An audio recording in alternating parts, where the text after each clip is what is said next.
Wewe ndiye unayeidhinisha na kuweka mamlaka kwa viongozi wowote ambao unawapenda. Na mbele yetu Bwana tumesimama kwa neno moja na umoja, kwamba umetupa viongozi ambao wanaongoza nchi yetu ya Kenya. Tumewaona wakiwa mahali hapa na wakiwa marafiki wa kanisa mahali ambapo unadumu. Baba yetu, hakika hakuna yule aliyeweza kuingia mahali popote ambapo ulikuwa na akatoka akiwa yeye ana usalama. Baba yetu, ulitenda mema, na hata leo hii wewe ndio yule ambaye ulikuwa na upo na utatenda mema. Tunamleta mtumishi wako ambaye ameteuliwa hivi majuzi, ndugu Oparanya, mikononi mwako. Unamjua na unamwelewa. Baba yetu, alipopata uteuzi huu, umesimama pamoja naye, na ameona ni vema kabla ya chochote aingie katika ofisi na akafanye kazi ambayo umemuitia katika serikali yetu ya Kenya.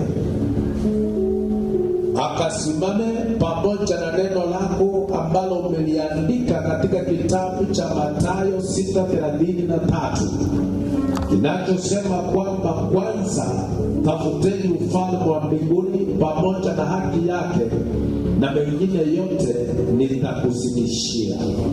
Hivi amekuja mahali hapa kutafuta uso wako kwanza, na mengine yote ambayo yameorodheshwa mbele yake kwa ajili ya kazi, Baba yetu, ukayatimize kwa jina la Yesu. Umetupa mamlaka ili kwamba tukanene baraka kwa wote wanaokuja mbele zako. Na mchana wa leo, kwa niaba ya wachungaji na watumishi ambao umewaita kwa jina lako, Baba yetu, tunanena baraka juu ya maisha yake, tunanena ushindi juu ya maisha yake. Baba yetu, asante pia kwa ajili ya Musalia Mudavadi ambaye pia wamesema tukaombe kwa niaba yake. Asante kwa ajili ya ndugu Wetangula ambaye pia hayuko mahali hapa, lakini kwa mawazo tumewakilisha mahali hapa. Baba yetu, simama pamoja nao. Tunajua wewe ni Mungu wa jamii. Ndio sababu hata kabla ya Yesu Kristo kusaliwa, wazazi wake walitembea katika nchi ya Bethlehem ili wakaweze kujiandikisha katika jamii na mlango wao. Kwa niaba yao tunaombea jamii ya Mlembe ambayo wanawakilisha mahali hapa. Kupitia kwao tunaomba jamii ya Mlembe ikabarikiwe na ikapate ufanisi zaidi. Mahali ambapo Mungu wetu milango yao imefungwa, katika jina la Yesu ninaomba leo hii ukawafungulie kupitia kwa viongozi hawa. Tumemwona kiongozi Kinoti akiwa mahali hapa, Mheshimiwa Rado akiwa mahali hapa, Mheshimiwa Usozi akiwa mahali hapa. Baba yetu, hii ni jamii ambayo naipenda. Baba yetu, wanaposimama kama kiungo kimoja katika serikali yetu ya Kenya, tunaomba ukawape kibali, ukawape afya, ukawape maisha, ukawatetee katika maisha yao. Zaidi ya mno Baba, kila siku wanapoamuka na wanapolala, neno lako likaweze kuwa taa katika miguu yao, kwamba naenda kuwaongoza katika majani mabichi, na hata hakuna mguu wa mmoja wao ambao utachukua in the course of executing his duties. Tunaomba kwamba Mungu ukawatangulie, na kama kanisa tunapowaombea Bwana, nasi ukaweze kutukumbuka kwamba tunapojiingiza, tunapokuwa pamoja, tuwe watu wenye msemo mmoja, wenye lengo moja, wenye nia moja, na ili kwamba madhumuni yetu pia kama kanisa tunapowaona wakiwa na amani yakaweze kutimika, kwa sababu wewe ni Mungu wetu. Sasa wafungulie baraka na amani wanapoondoka siku ya kesho kwa ajili ya huduma yao, na jina lako litukuzwe. Tunasimama kinyume cha kila ibilisi juu ya maisha yao. Tunasimama kinyume cha kila ndimi inayonena kinyume cha watumishi hao katika jina la Yesu. Tumeona wengi wakinena kinyume kuhusu mheshimiwa ambayo umemteua hivi majuzi. Lakini Mungu, wewe ni nani? Unaposema umefungua mlango, umekwisha fungua. Ni jambo la baraka kwamba hakuna mwanadamu atakayefunga mlango ambayo umefungua. Tunamwachilia mikononi mwako kwa sababu Bwana wewe unampenda. Tembea pamoja naye, naenda pamoja naye.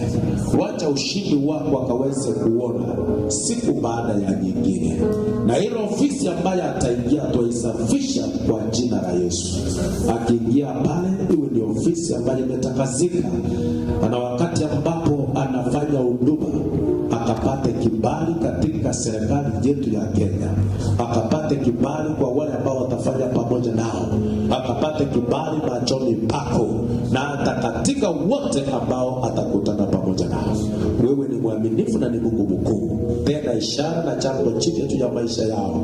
Maana ndilo ombi letu mchana wa leo katika jina la Yesu Kristo, na sote tuseme amen. Amen. Amen.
Psalm number 91, that he who dwells in the shelter of the Most High will rest in the shadow of the Almighty.